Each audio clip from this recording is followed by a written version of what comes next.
To the City Museum here in Fort Hueneme, and our speaker today is Councilman Tom Pick. He'll speak on redevelopment. Well, let's see about that after the presentation. It's worthy. First, I want to acknowledge a few folks. We got Mayor Breeze back in the corner there. We got Councilman Sharkey and his wife Beverly, and actually the Friends of the Library. That's her claim to fame. And here. And here. Are you a member of the commission? No. No, okay. You're a volunteer. Okay. And then we have Bernadette from the library itself. Thank you for coming. And there's my uncle over there. And I have to pay him to come. Yeah, Shelley Berger from the United Water Conservation District and other avenues that he's pursuing. And then we have Mike Morgan, Mayor of Camarillo. Hey, Mike. Candidate supervisor. Oh, we got Bob Allen back there running the video. Did I miss anybody? Listen, obviously with a crowd like this is supposed to be... Yes, Jim? Yeah. No, there's nobody. No, absolutely. Jim Hensley, council member, Port Hueneme. No comment. No comment. Okay. Obviously, with a crowd like this is intended to be a conversational piece, not a presentation. So I welcome you to interrupt me whenever you think it's appropriate and want to ask a question. What I'm going to do is give you a little bit of hard facts, but I'm leading up to some fun stuff that you don't know about redevelopment that you're going to learn about. Some things that maybe shouldn't be told, but I'm going to tell them anyway. So we're going to have fun at this stuff. I like to start out with this thing because this is probably the most dramatic before and after you're ever going to see.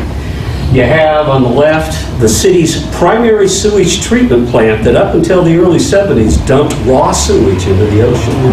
And it was replaced on that very site by what's now the Dorright Cultural Center, or the Pavilion, Ocean View Pavilion. So I always like to start with this because that's the most dramatic example of before and after. Now, you'll have to forgive me, I'm not very good at technology, so if I screw up, so be it. Okay, so who am I? Like I said, I like these befores and afters. The before is me in a blighted condition. The after is what's happened over the next 30, 40 years. Okay. Some people think I look better when I was blighted. I had more hair, I was thinner, and all that kind of stuff. But a little about me. I came right out of Cal Poly. I was an architecture and urban planning guy. And I had the good fortune and then ultimately the curse of finding Port Hueneme. Because unlike, I had the privilege of walking into a circumstance where college graduates normally don't have the opportunity to take their book-learned education and apply immediately upon their employment. And that's what happened. I walked into a situation, redevelopment was well on its way and was gaining momentum. And I had the good fortune of walking into that situation, and I had the time of my life for 22 years. It was fun. There is no such thing as a problem. It's a challenge, and I just love to overcome challenges.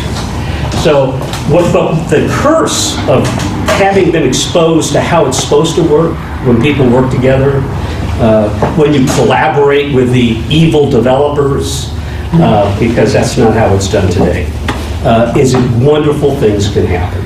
And ever since then, in the work that I've done, the cities I've been employed for, the consulting work that I've performed, I've never found anything close to what the city experienced during that time. So I'm always looking for that, it was a high plateau to reach, and I've not reached it since. So this city is special. All right, so just to give you a little bit of a sense of magnitude of what redevelopment has done to the city, the black line represents the 4.5 square miles of the area of the city proper. The area in blue is owned or controlled by the Harbor District and the Navy. So that leaves about half of the city is really outside of the jurisdiction that is within the realm of the city that they have authority over. So the area in yellow represents where all the redevelopment and revitalization activities have occurred over the last 50 years.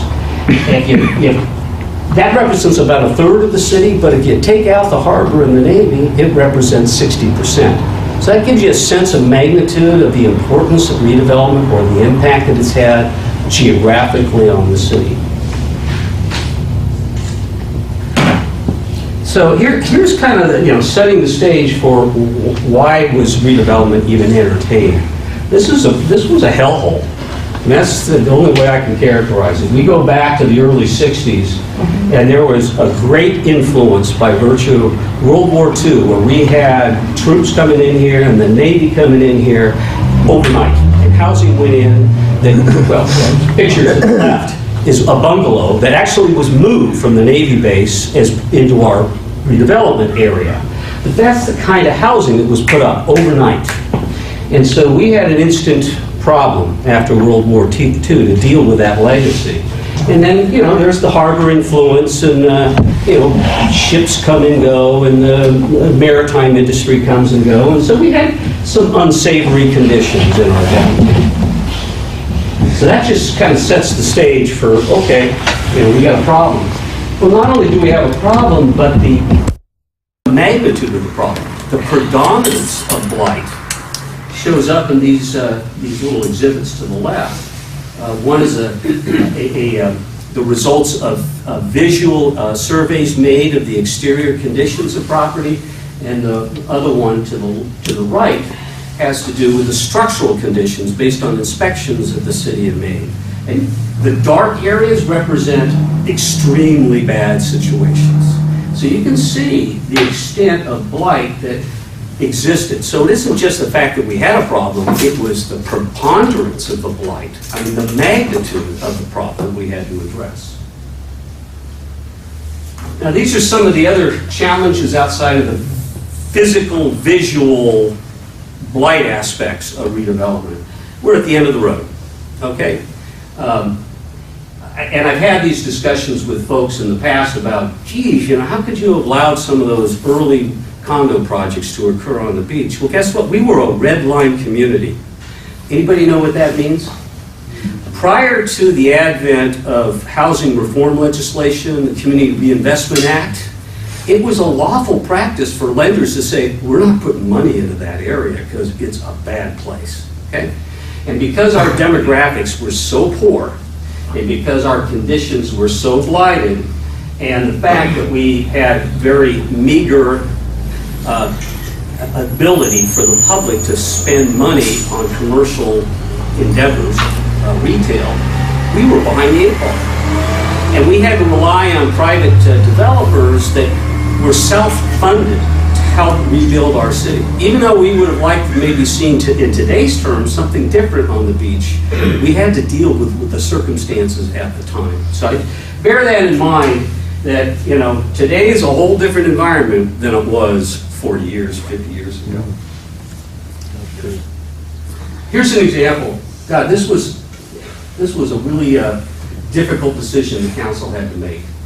Our buying power, our purchasing power is so meager, and the fact that we are at the end of the road, that circle I showed that was on that previous slide, that's typically how realtors, big box outlets, retails, businesses look at their purchasing area. It's in concentric circles. Well, half our circle's in the Pacific Ocean, okay? And the other half is made up of predominantly low and moderate income, okay?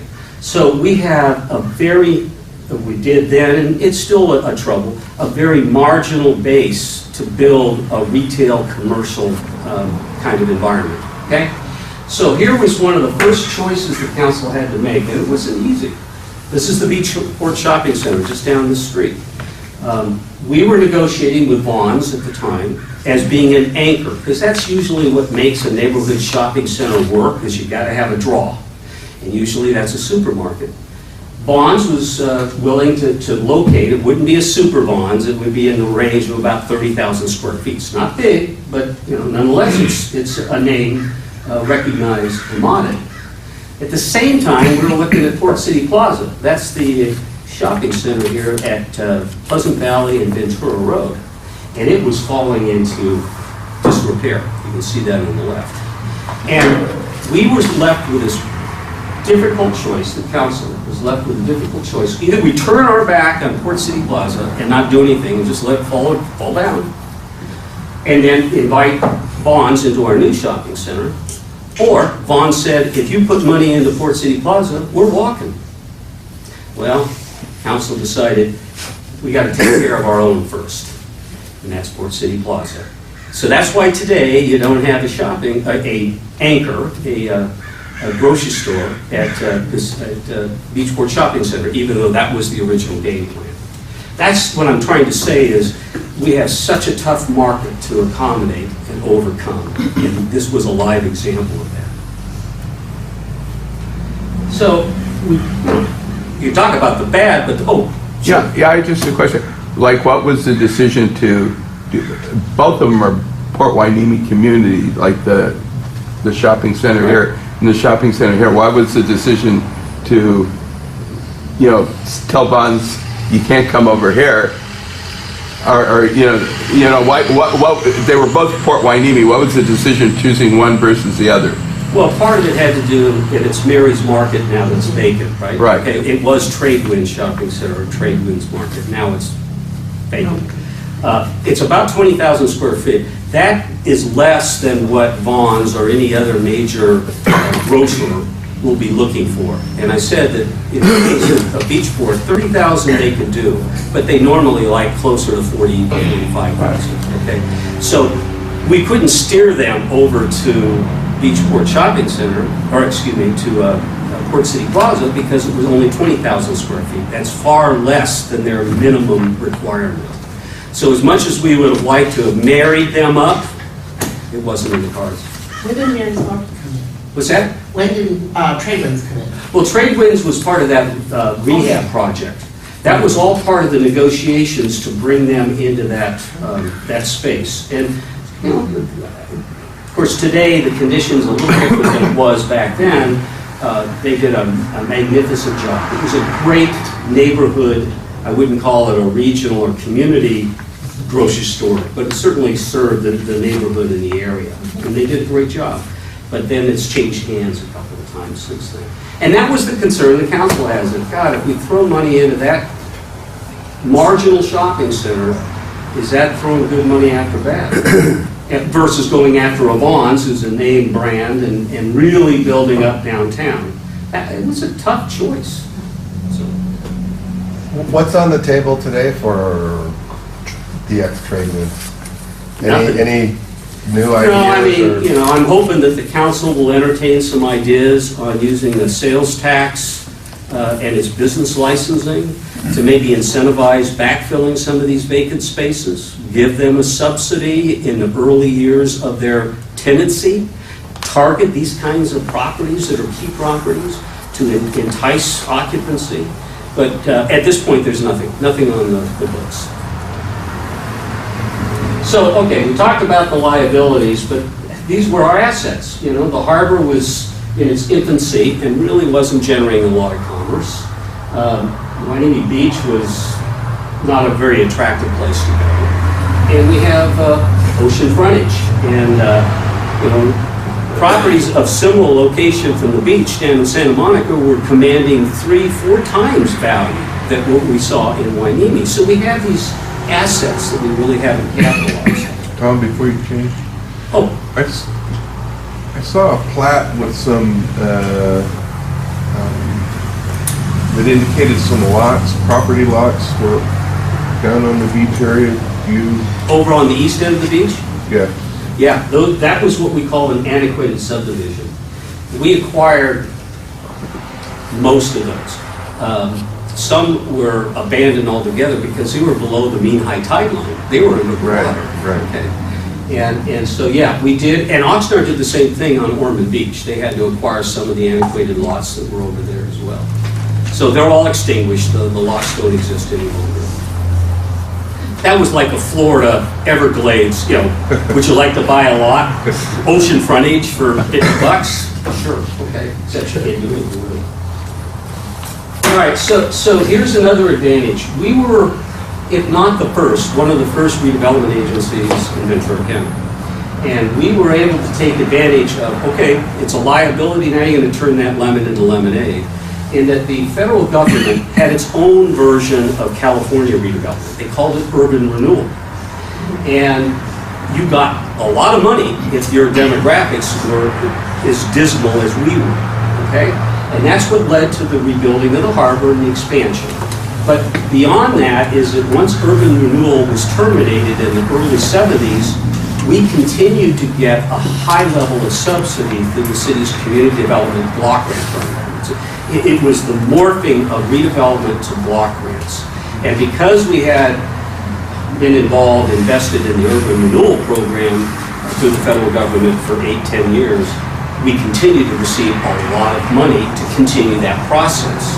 So we had the good fortune of starting early, getting into the game at the beginning rather than at the end, and then allow us to continue that effort years down the road. Then we talk about California. Tax increment financing is what fuels redevelopment. And it's a simple concept, is that as the values of property increase because you're making improvements in these neighborhoods, you get a percentage of that stepped up value and tax that goes right back to the redevelopment agency. Because we were a poor community and our tax basis was so low, it wouldn't take much to start stepping up that tax basis and generate revenue. And that's what allowed us to fuel a lot of the projects that followed. So again, we were just fortunate that we got in early in the process.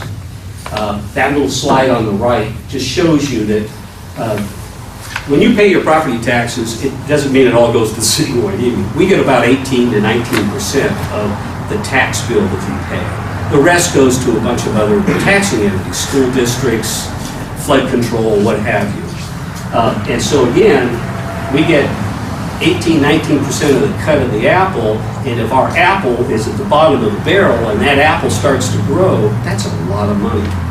So it allowed us to fuel redevelopment in years to come.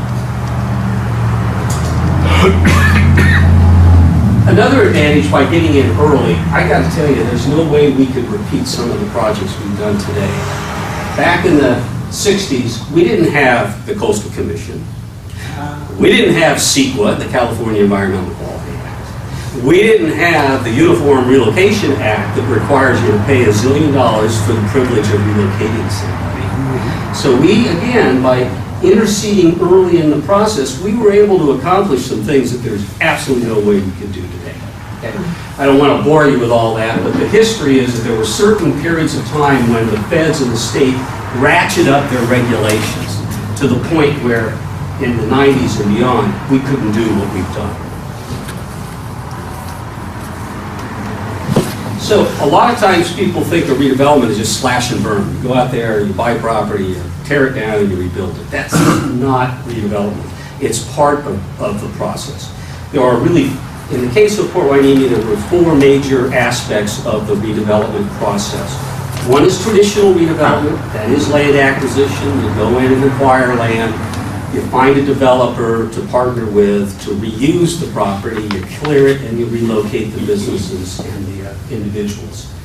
But there's revitalization. This is code enforcement, property maintenance, housing rehabilitation. And a lot of people don't realize that those programs were funded in large part by the tax increment from the redevelopment effort. So revitalization is part of redevelopment, but it's not as intrusive as what people think of redevelopment. Urban renewal, tearing things down. This is actually building things up. And then there were a couple other areas that the city focused on. Public improvements, to modernize our facilities. Building things like the Herbert Templeman Educational Center, or the library, or the Orvides Carpenter Center. It was important that we had a public presence, and so we spent a lot of effort and money in enriching the community, rebuilding its infrastructure. And then finally, urban design, which I really still to this day, I think kind of differentiates the city from its neighbors. Putting money into signage, civic signage, to give a certain sense of identity. Landscaping, median islands, street furniture, all part of the branding process. So when you think of redevelopment, it isn't just knocking things down and rebuilding them. It's these other components as well that all feed into the changing the image of the community. All right, so what's the strategy? Again, we get back to that map. The areas in yellow, gold, and red represent where the focus of redevelopment and revitalization has occurred. The area in yellow are neighborhoods primarily north of Pleasant Valley Road. They don't need intrusive redevelopment, but they need help. And that's where you come in providing rebates and loans and home buyer mortgages to regenerate activity in those neighborhoods. The area in gold is kind of in between, I call transitional, areas that need a little bit more attention, but maybe not to the extent of Surfside 4, which was a whole-scale clearance project. And then the area in red, Surfside 4 as an example, is where, in fact, it was determined it can't be regenerated on its own. There are too many problems. It needs to be acquired, cleared, and redone entirely. So that was our strategy. It was a threefold strategy, sure. What was there? What was where? In Surfside 4. Oh, you'll see some of the pictures. It was a stuff. That was the first thing I had to do when I came here. I had to go out and survey those buildings. It was scary. You'll see.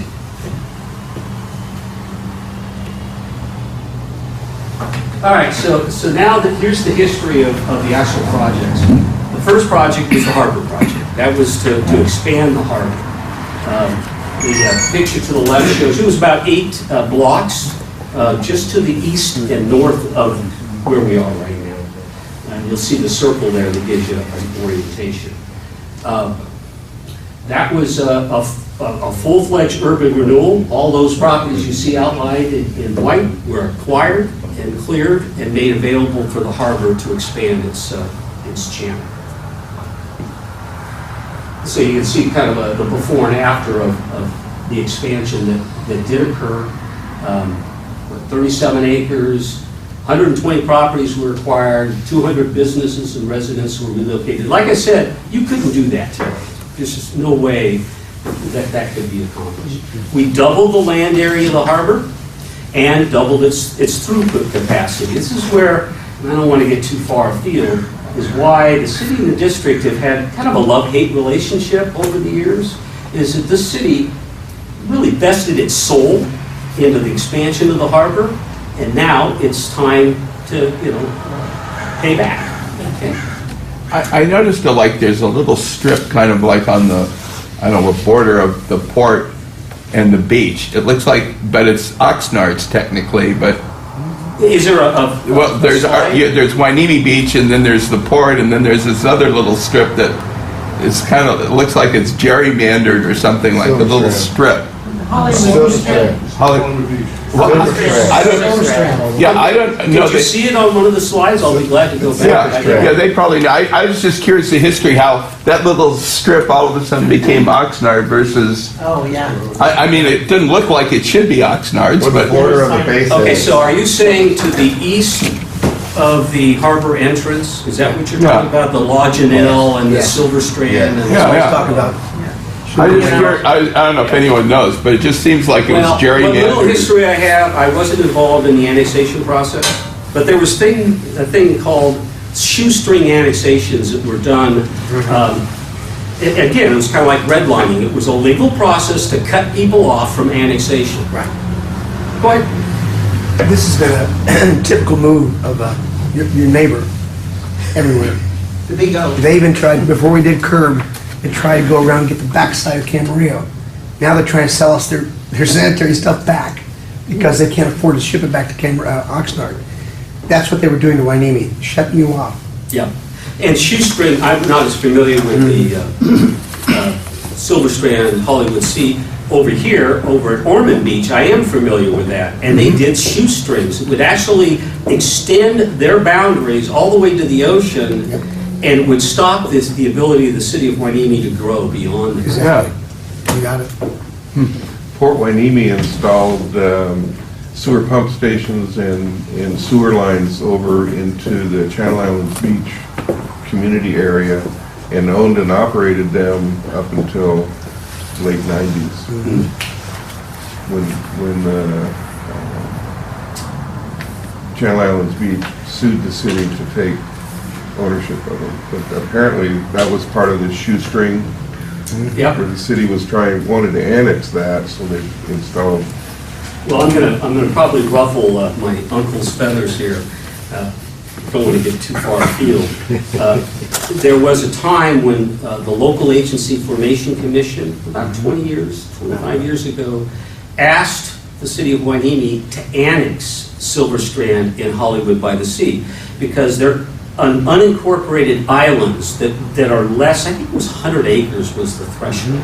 And LAFCO was encouraging these kinds of annexation islands to go to adjacent jurisdictions because it's too costly to provide services. You got the sheriff having them all the way down Victoria, blah, blah, blah. So we took that task on, and we had a full house of folks from Hollywood by the Sea and Silver Strand that were just angry as hell, and they were going to lynch everybody because Hueneme is trying to muscle their way into taking their properties over.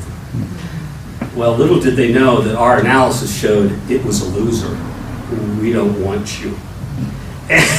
And it was one of those people came there to lynch, and they walked out going, wow, what happened?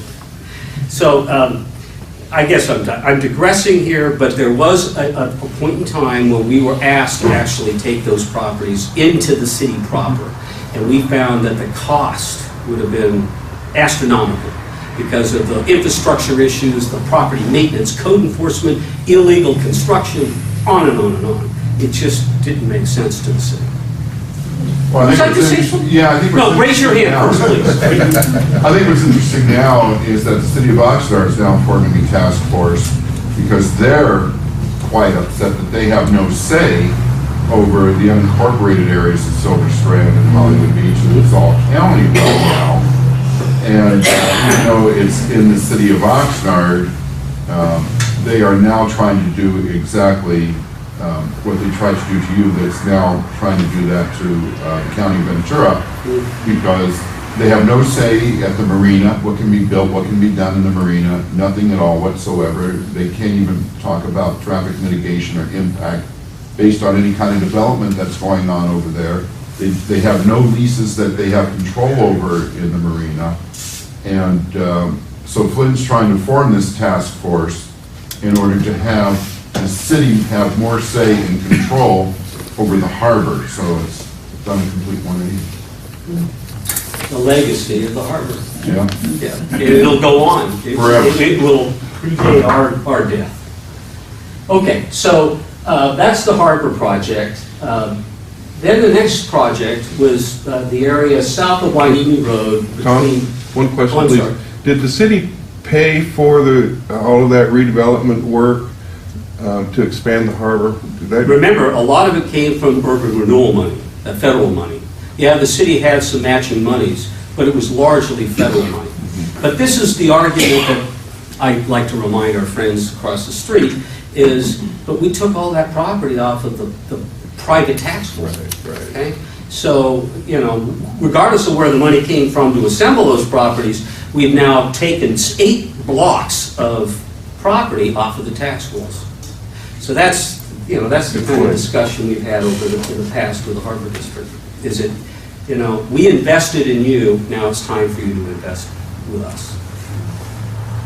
All right, so the next project is between Ventura Road and the Sunkist site.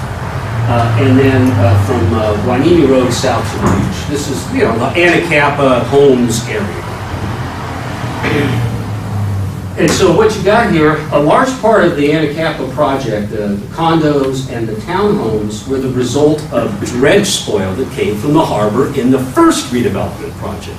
In other words, if you look out there, you'll see that those properties are elevated. That's because the spoil material that came from the expansion of the harbor in the first redevelopment project went to elevate those properties because they were in harm's way. Not just, you know, like the erosion events that we've been seeing here of late, but, you know, we were just constantly inundated because we were kind of in a hole. And so we used that spoil material to build up those areas. Again, it was an ambitious project, 50 acres. We had 36 properties and 76 businesses and residences were relocated to make way for those projects. The biggest project, and this is when I kind of, arrived, was the community redevelopment project. It was the largest of all the 3 projects, and probably the most noteworthy part of that redevelopment. Surfside Village, Surfside 4, the hotel here across the street, which at one time was, what was it? It was Country Inn. No? Country Inn. What was that? The Country Inn. Bud Smith. It was Bud Smith, and Country Inn. You're right, it was the Country Inn.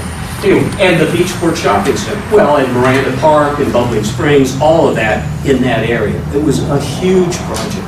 What's that little fish hook at the top right? Fish Hook. Or- We're talking about up here? Yeah, Right here? yeah. Okay, we're going to get to that. That was a fun project. That was the widening of Pleasant Valley Road and the Navy housing that fronted on Pleasant Valley Road. And there's a funny story, but I don't want to take away from the next slide. Yes, that was part of a expansion of Pleasant Valley Road and cleaning up that entryway to the city. So here's some of the befores and afters. John, you asked about Beverly. What was it like before Surfside 4? Well, there you go. It was a mess. And again, this was the most ambitious of all of the projects the city undertook. I don't even have the count of the number of properties that were acquired and the people that relocated. No way we could have accomplished that today. Just the regulations would not allow for it. So then we come to the Base Alignment and Closure Act, which is kind of a unique beast. It was the first Navy disposal in California. It's kind of interesting for those that may be familiar with the NCEL. Again, this whole, why did we accomplish so much? There was just such an alignment of stars. When this base closure came to be, Rear Admiral Nash, who was, I think, the best leader that this Navy base has seen, was our friend. And he was back in the Pentagon at the time that this base closure came up. And we were struggling with the Department of Defense and the Coast Guard and blah, blah, blah, blah, blah. And he came to our aid and was able to orchestrate a transfer of this property to the city, and then the city in turn transferred the majority of the property to the Harbor District. But part of that process, and this was the leverage, and I have a slide on this as well, is that we wanted sand. Because you're asking us, and you look at this slide, there's no sand in front of that NCL property. Well, that wall, at the time that the Navy was trying to get rid of it, was decrepit. The seawall was crumbling. And so we said, wait a minute, we're not going to take on your liability. We want to make certain that if we're going to assume ownership of this kind of property, that you're going to give us sand in return. And that led to legislation back in the mid-90s that guaranteed the federal government would take full responsibility of sand replenishment. Now, we couldn't get them to guarantee in perpetuity that you give you the money, but they accepted and acknowledged their responsibility, because the problems with sand, see, there's a submarine canyon down here. And when the sand comes across like this, plus you have a jetty, it all goes down to that canyon and goes out to the ocean. That's why we can't get natural sand to replenish our beaches. Well, as part of the exchange, if you want us to take on the liability of a disposal of Navy property, we want you to guarantee the sand. Okay, so that was a huge accomplishment. And the conferences that I went to later, where other communities were struggling with base closure and reuse, had these horror stories of fighting the government and fighting the, whatever it was, the Army, the Navy, the Air Force, whatever. We had, again, we were dumb lucky, and we had a great partnership. And it came from Admiral Nash, Rear Admiral Nash. If it wasn't for him, I don't know where we'd be today. Okay, so then this is just, so what did we do with the acquisition? Well, you can see the results. The harbor was able to take advantage of it. The city retained until recently a portion of it for aquaculture purposes, but more importantly, it was creating this beach promenade. That was all part of the game plan in acquiring that property. Now, this is not a redevelopment area. This is what we call a strategy area. This is where it's a less intrusive process of revitalizing areas. You know, this wasn't all about buying, clearing, and rebuilding. And these are some of the projects. The trade goods market was an example. We used funds from the redevelopment agency and from the federal urban renewal program to assist the owners in rehabbing their property. And then to this day, we use a lot of that same money to help rehabilitate residential homes. Code enforcement came to be during that period of time. We were one of the first cities that had property maintenance enforcement. We also did what I call, well, some people would say search and seizure, systematic building code enforcement, where we actually went out and knocked on doors and said, hi, I'm here to help you. And oh, by the way, did you know that your roof is falling down? And fortunately, we got 90% cooperation.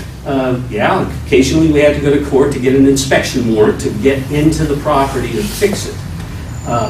But that's short of having to tear it down. Okay? So it's a different approach to revitalizing. It's less intrusive, but it was aggressive. I will pitch it. But we used a stick and a carrot approach. Okay, on the one hand, you know, we're going to enforce what we lawfully, you know, have the authority to do so, but we're not going to leave you out in the cold. And if you can't afford it, then we're going to make loans and grants available to you to fix it.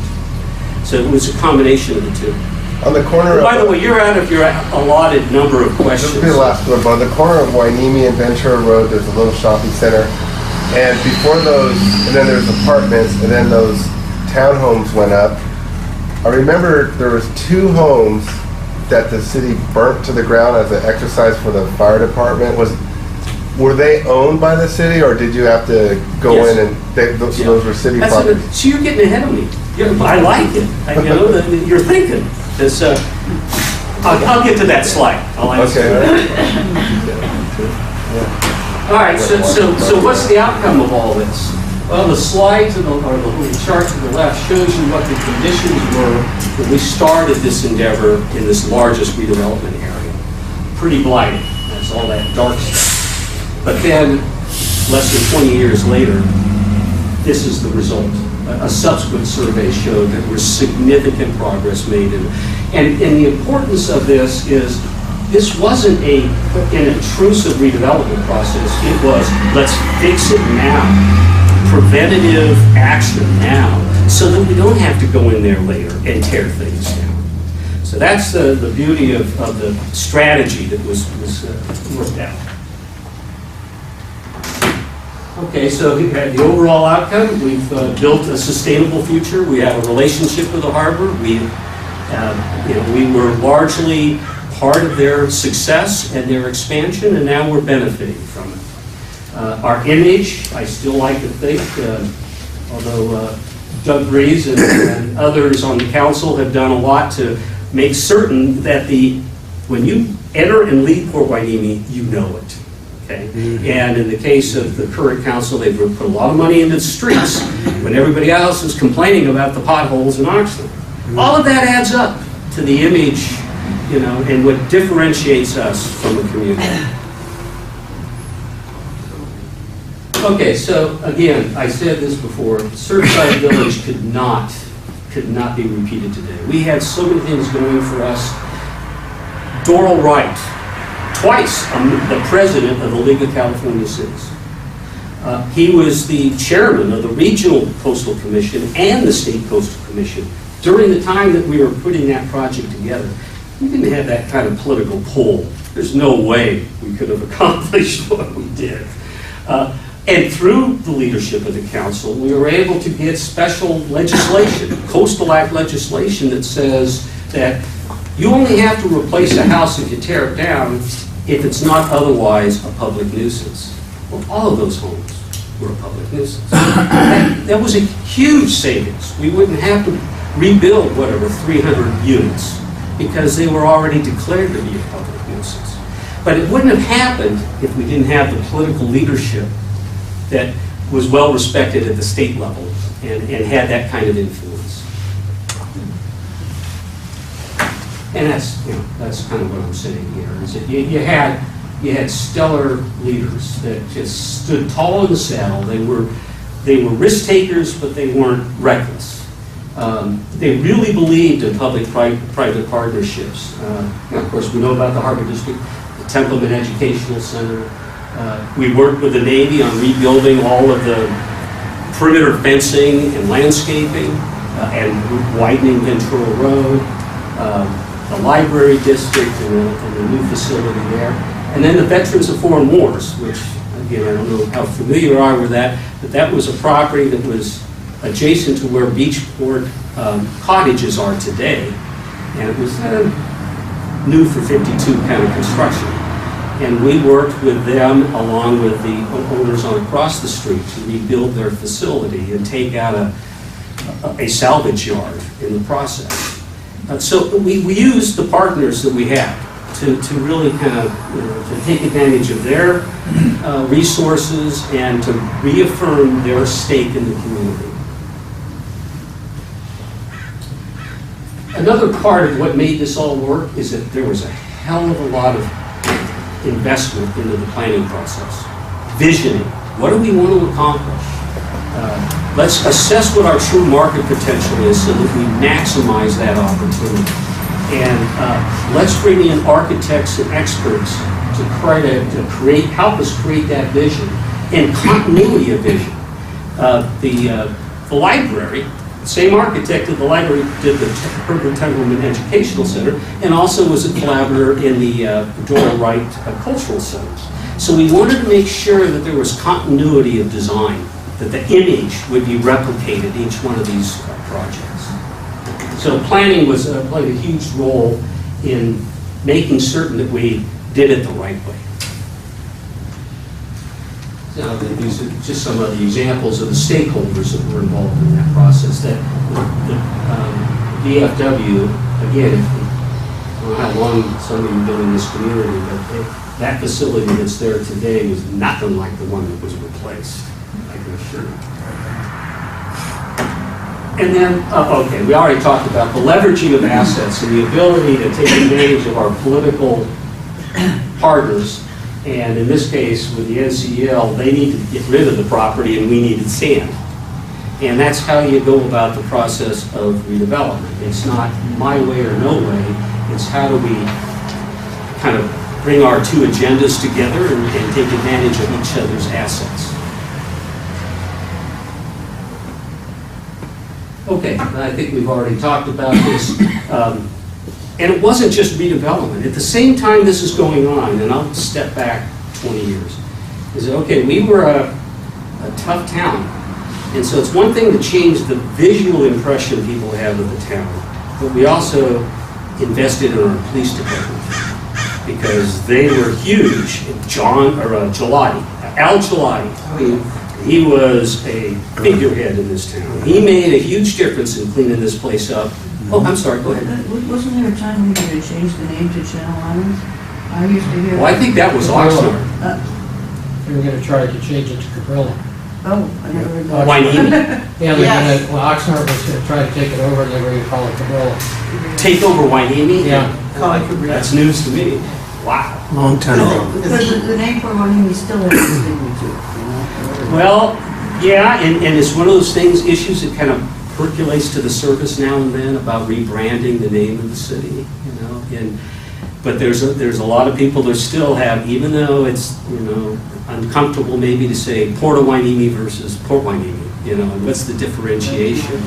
But well, that's a whole different discussion. We'll leave it to Larry to schedule that for another day.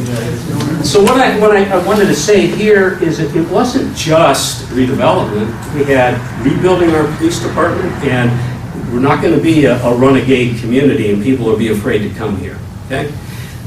We also wanted to retool our regulations so that we could use zoning, use our police power authorities to facilitate, not frustrate, development, okay?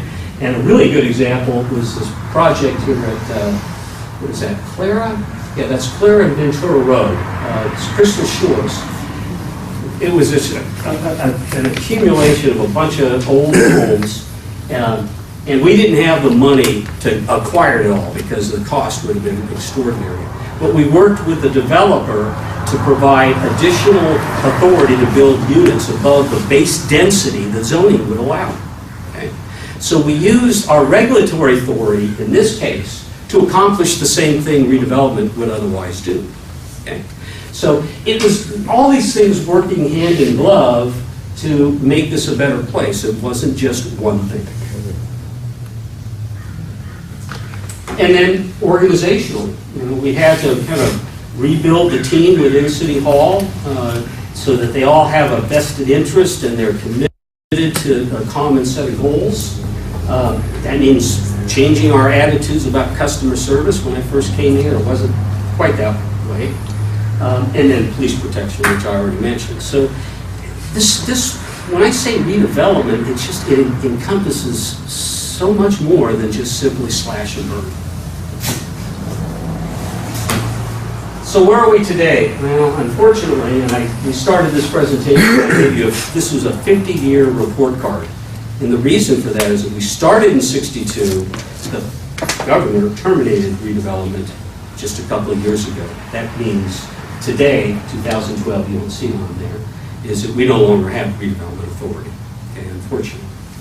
And it's had a tremendous effect on our financial capacity to continue on, not just redeveloping properties, but providing rehabilitation loans to people, rebates to fix their paint their house on the outside, mow their lawns, what have you. We don't have that same financial capacity that we once had.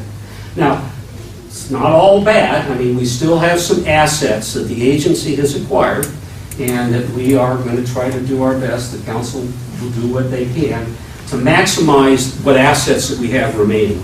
But there's no question the kind of things that we've done over the last 50 years will not be repeated. Now, these are some of the things I call unfinished business. And we're right at ground zero. This is the museum. One of the things that we've long had hoped to do was to really create, using the museum as a centerpiece, as kind of a town hall, town center feature. And you have to step back. I didn't bring an aerial, but way back in the beginning when we started the Surfside 4 project, we were trying to create a pedestrian-oriented environment where people could walk up Bubbling Springs Channel, they could walk through Surfside 4, cross the street, and if you look at Beachport Shopping Center, you'll see that there's special paving that occurs here. The idea was, okay, that's all part of this interconnecting pedestrian process, and it would then continue over to the museum and then back down to Surfside Drive and Hueneme Beach. So this is still doable. All it takes is money. But that's one of the things that's still kind of on the books that wasn't accomplished. And then the red arrows just simply show you that there was this interconnection of pedestrian access from down to Surfside 4 all the way around again to downtown and then back to the beach. We also have a couple of key pieces. I'm not sure what the future is for these, but the city does own a big chunk of land just to the beach side of where the cars are parked now at Sunkiss site. I don't know what the future is for that. The Guion easement is in front of the Anacapa single-family homes. Guion easement is simply to indicate that that's public trust lands, that we can use it for public purposes, but we can't use it for commercial purposes. We can't develop it, but certainly it could be a parking lot. Okay. Can you go back one? Oh, sure. Real quick. See the yellow, the visitors? Right. Yeah. It's got some potential, but if there was a way to, your lighthouse, now, I've been here many years, and the only place I haven't been is the lighthouse, see what it looks like. And I've seen pictures of the house here. Is that the lighthouse? I didn't see Or is that. That's the old lighthouse. Yeah, that was the original, not, that's gone, I have a picture of it if you want. unfortunately. Reason I say that, it's such a great thing to be able to walk out to that lighthouse.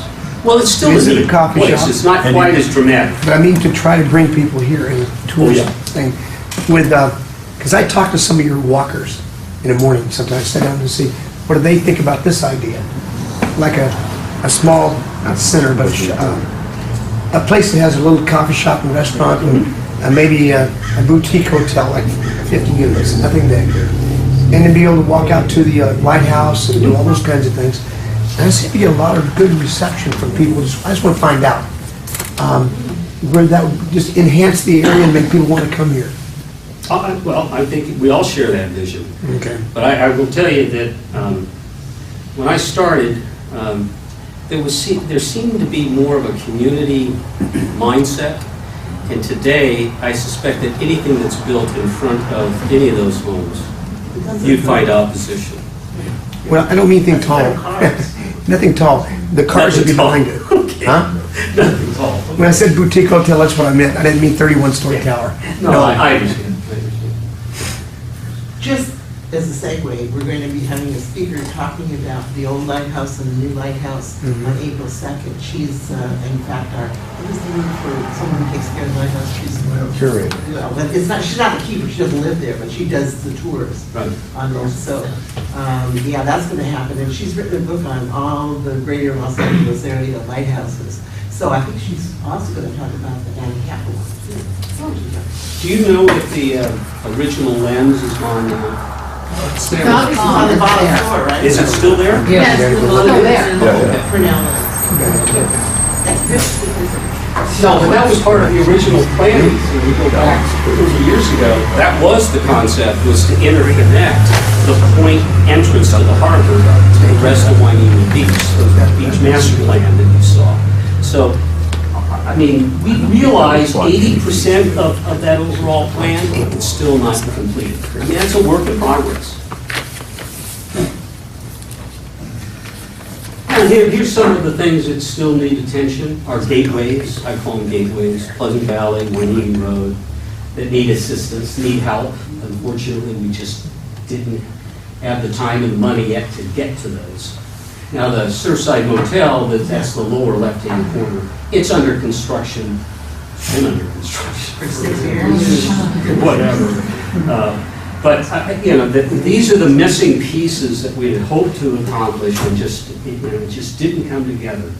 Can it come together? I suppose it all really comes down to money. Tom, that one slide you had that there was a question on with that little piece out on Pleasant Valley Road. Oh, yeah, Did the city boundaries go out there? yeah, yep. That's where it goes. The little hook. Here's some ideas that it's not unfinished business. It's ideas that just never came to be. There was a concept of doing a recreational vehicle resort at the far east end of Hueneme Beach, adjacent to the J Street Canal. There was also a marina Hueneme that was considered before the RV resort to build a marina right at where the city's pier is today in front of it. Now, again, those were ambitious ideas that just didn't come together. And here's a couple more. Isn't that Dubai? Remember the one to the left? It's like Dubai. I don't need. You may not know about the one here, just across the street.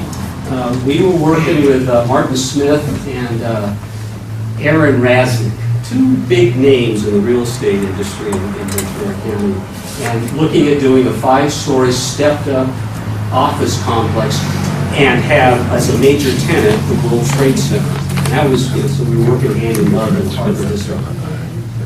It was a relationship that wasn't necessarily made in heaven, so it didn't go. And then the one that was really novel was the Sunkiss site, item C there. That's that property over here where all the cars are parked.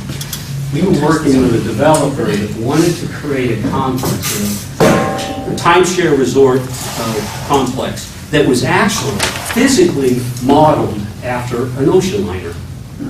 It was pretty novel. But the market fell apart, and the next thing, the property now is in the hands of the public. Tom, I was just, when they finally reduce the Surfside that they're been taking a number of years, is that going to be, what kind of housing is that? Is that going to be regular housing, Section 8 housing? What When will you that say be? Surfside, I don't know, the hotels that they're, Oh, the Surfside Motel. Surfside, the one they're remodeling for 2 or 3 or 4 or 5 years. it's a combination of apartments and short visitors stay. As I recall, and maybe one of the council can, because I can't participate in that discussion because I live right next door to it. But my understanding is that there would be short stay, transient occupancy in the front, and then apartments on the back, because it's an L-shaped property. Is that, anyone know any different? That's my understanding, yeah. Yeah, it's still not done. It's gone through a couple iterations, and, it was some single, talking about single room occupancy, maybe not, maybe it's gonna be condos in the back. It's supposed to be condos in the back, condos or apartments in the back, and it's still a motel in the front. Right, that was my That's the last thing I heard. Well, that's what I understood too. Somebody else? It's just, I've been told by some of the condo associations, it's kind of like a halfway house for people coming out on parole, probation. well, we just had an arrest here a couple of days ago. Yeah, and now he's in hospital. So anyway, those are some of the ideas that were once entertained and haven't come to fruition. One of the things that I was really hoping could come together was a joint redevelopment with Oxnard. And anybody know who Steve Kenny is? Steve Kenny is a resident here. He was the redevelopment director when I was here for Oxnard. And we got together and we knew that there were some common issues, not just Ormond Beach connecting to Hueneme Beach, but the fact that the demographics of their neighborhoods adjacent to J Street were very much like our own. And we can't ignore the fact that, okay, you got this artificial line that separates the two cities. We're in it together. And we were hoping to put together a JPA, a Joint Powers Authority redevelopment project. It just didn't come together. But Tom, the difference is very obvious. I mean, you know when you're in Hueneme, and then you certainly know when you cross over to Oxnard, particularly on Hueneme Road. And if you're unsure, you look to the left, and then you see, oh, okay, yeah, this is Oxnard. You don't want me to say that. Well, it is what it is, but clearly there was no cooperation. And what concerns me is like Oxnard's only concerned about the north side of Oxnard, and yet to drive into Hueneme, you come through their urban blight, I understand. and then you realize, okay, now we're in Hueneme. Well, that's why we tried to put it together. It just didn't happen. The demographics from Pleasant Valley Road north to, I'll say that sun-kissed street, really are very comparable. The demographics are comparable. One of the things that came after this was the, what do they call it? The gang intervention Task force, yeah. And that really, made a difference because, again, we had demographics that were very similar and concerned about the gang activities that were occurring on both sides of the border. And that's been pretty effective. Not as much as what I think we had envisioned with a broader redevelopment effort. But that occurred about 7-8 years later. Okay, so one of the things that, I don't want to beat a dead horse here, but one of the things we were trying to do with the RV resort is to create a financial resource to protect Ormond Beach. We were prepared, working with the Southern California Edison and the city of Oxnard, had a memorandum of understanding that a certain percentage of the revenues that would come from the RV resort would be pledged to having monitors along Ormond Beach. That there would be fencing that would be provided, maintenance of the channel and the breaching of the sandbar when necessary without affecting the creatures that live at the beach. Again, it was simply an idea that just didn't come together. Now, this is where I really hope it's good. Oh, Do you think it's possible that someday that might be revisited? you tell me, Mr. Booth. Well, the Savior's design group is Well, what I will say It seems is, logical. I got a lot of education, I had to research, and I didn't know squat about RVs, and I found that this thing would have been a gold mine. Yep. Okay? Yep. And it would require a limited amount of capital investment to make it work, okay? And then that, because it failed, then it led to the view tax. Oh, excuse me, Oh, you don't the have Beach to. Assessment District. Don't talk about that. Okay, yeah, but you asked the question, you tell me, Doug. I mean, that's a political issue. In my mind, it's still relevant today. Because what I found in my research is that when you have an amenity like the ocean right next to you, or a lake, or some other destination draw, you immediately double your revenues. And it could have been, that's history. I'll leave it to you then. All right, so now, this is the part that I love. These are the X-Files, things you don't know about. Some of the smallest skirmishes can result in the biggest outcomes. One of the things to convince the community to move forward was to get past the old. Okay, that's that monument sign to the left. There were a lot of folks that were very enamored with that sign. They were vested in it because it represented their past, and had a difficult time thinking about a new way of branding the city. And this was one of those events that turned the corner to get the community comfortable with the future and let go of the past. What year was that? Where was that? I'm sorry, that's just south of Channel Islands on Ventura Road. Oh, Okay, so just as you enter the city going southbound on Ventura Road after you leave Channel Islands. That'd be the Navy base on the right? Yes, that's the Navy base on the right. I remember that. Was it Red Well where they have the Italian restaurant right there? Little Tony?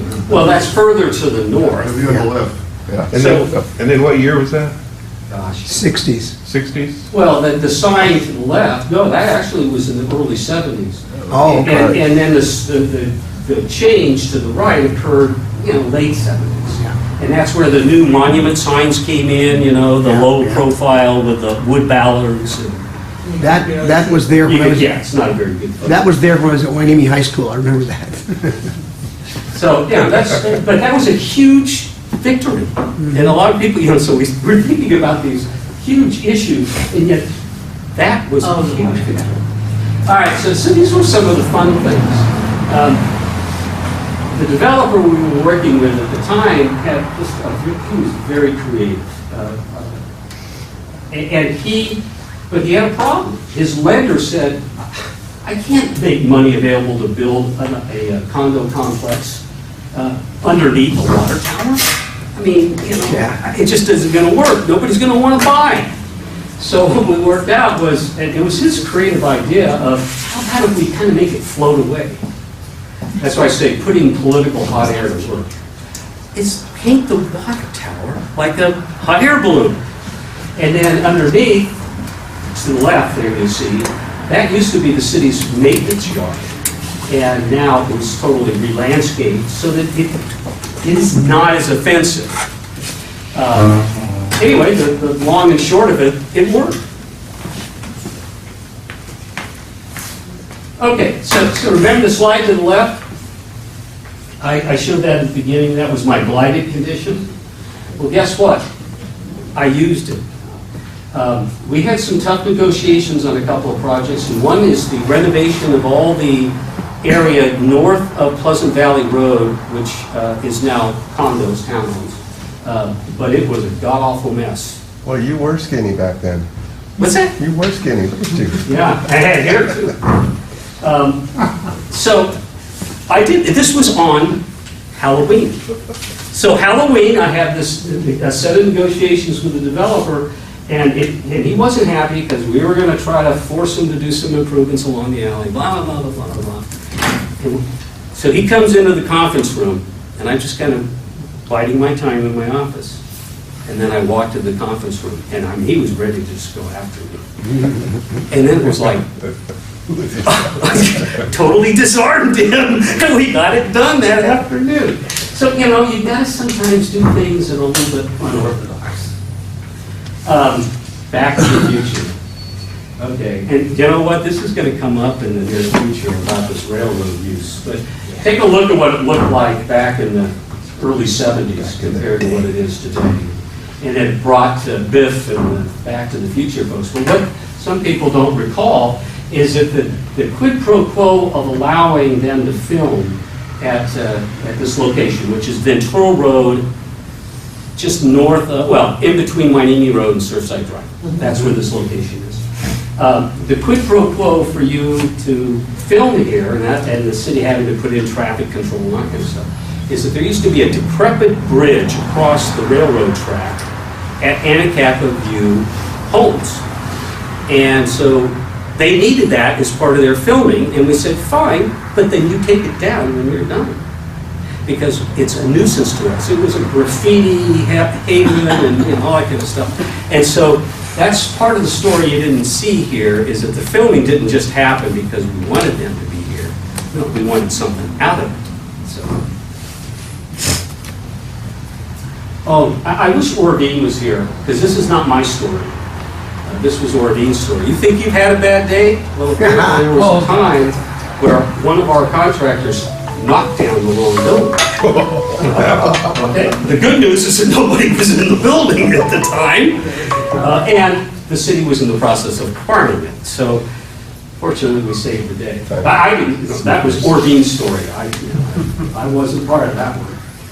Now, this is reality. What you see is not always what you get. Even when you do your homework and you do due diligence investigations, what they call phase 1. Site assessments to make sure that you're not going to buy into a toxic condition, you still never know until you start bringing the bulldozers in and they start uncovering stuff. And this has happened more than once. What is that? It ended up being a tank full of drilling muds. And drilling muds are considered to be hazardous, but they're not, they're on the hazardous list, so the cleanup ended up not being too bad. Where was this? This was on Pleasant Valley Road, west of Ventura Road. But the story that, and this is not Port Hueneme, but after I left Port Hueneme, I was involved in the redevelopment in Ventura. And at the time that I got there, we were starting the process of acquiring properties for the theater complex downtown and a new parking structure adjacent to it. Okay? And this is the worst thing as a director you ever want to hear. My phone rings and the guy that's down in the field says, Tom, you need to come down here. That's not good. That's, you know right away, this is not good. So here we go down to where the parking structure ended up being, but there's a big hole in the ground, 20 feet or so. And down at the bottom of this big hole is this black, gooey stuff. Yeah. Okay. And I'm thinking, oh, they're going to put me in prison. This is, what are we going to do with this? Fortunately, so we had to shut the job site down. The testers came out, and they found that this was ink from the old Starfree press. Really? They left ink behind. Oh, God. Talk about dodging the bullet. They pumped it into the ground? No, they left it. The presses were there in their basement, and apparently when they took the stuff out, there was ink. It was leaked into it. But I was thinking a whole lot worse. Oh, yeah. Yeah. Okay, okay, you asked about this little tidbit of land that was kind of extending. This is on Pleasant Valley Road. These duplexes were relocated from the Navy base. And remember, I go way back to the beginning and I say, part of our legacy is that housing went up overnight for the Navy. Well, these were a bunch of new duplexes just marching down the street, and we acquired all of those. And then decided, let's don't just knock these things down. Let's see if there's any value. So we had an auction. And we sold, a third of them. And the next thing I know, about a month later, I get a phone call from my counterpart in the city of Santa Paula that says, you ever do that again? Because they acquired these duplexes and moved them to Santa Paula. So I said, one person's trash is another person's treasure as long as it's not important. Okay, somebody asked about, we did. There were times when this was a great win-win. It saves us money because you burn the thing down, so there's a heck of a lot less disposal, right? But then came lead-based paint, asbestos abatement, radon gas, and I mean, it just, Can't do it. it's just, yeah. It's really unfortunate, but that's. And then, I painted a picture that everything's hunky-dory and, you know, we managed to. At your side? Did anybody remember these things? Do you remember that sign, feet Tom, fig to the gobies? That was the RV resort. That was on my wedding day. And actually, 2 nights or 3 nights earlier, we had a public hearing. It was very contentious, and somebody left behind some of the protest signs. Somebody picked one up and brought it to my wedding. And I said, oh, I gotta have a photographer take it. So, it's not always easy, but I have to say this city's done more than I could ever imagine being done anywhere else. So, you know, it's not always easy. And then I love getting back to this one. And this truly was the motto when I first got here. Hueneme, where the sewer meets the sea. That's because of our treatment plant dumping sewage in the ocean versus where we are today. So, Hueneme is everything. I'm going to conclude, Larry. I want to give you kudos for breathing new life into our facility here. Espen done a great job. He's done a great job, and his staff, and his volunteers. Oh, I asked Shelley what kind you might want to drink. Oh, there you go. that's scotch. That the Yeah, black and these are to please the other half. Oh, no, don't please my other half. She did a baseball game. I know that. Well, thank you so much. Thank you, Tom. Oh, my pleasure. And by the way,